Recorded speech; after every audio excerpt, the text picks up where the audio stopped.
1 month na lang mga kainsan mula ngayon ay eksaktong 1 year na po yung ating mga inalagaang RTL chickens. At thanks God, survive pa rin sila mga kainsan. Bale, 4 na set po ito, 192 heads po lahat. Pero mataas po yung mortality natin, meron po tayong 30.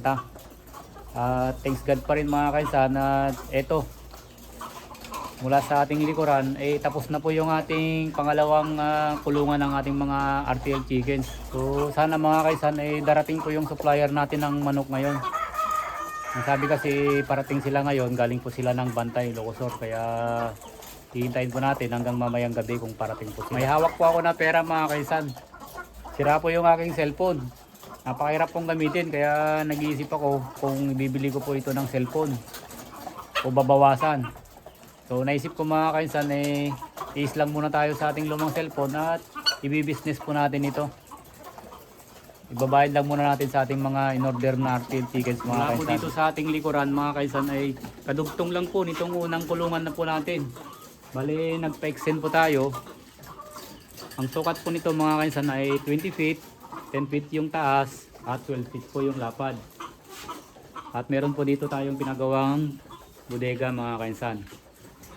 Ang sabi kasi ng ating supplier parating po ngayon, kaya kanina nagmandali po akong nag-disinfect, naglinis at natapos ko po yung mga chicken net mga kainsan o yung mating mga mosquito net na nilagay, nakapalibot po dito sa ating mga kulungan.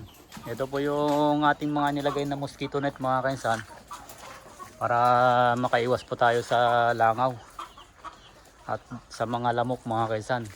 Yun po yung mga kalaban natin, lalong lalo na yung mga langaw at saka yung lamok. Sila po yung nagdadala ng sakit. Ayan, ikot lang po tayo mga kainsan.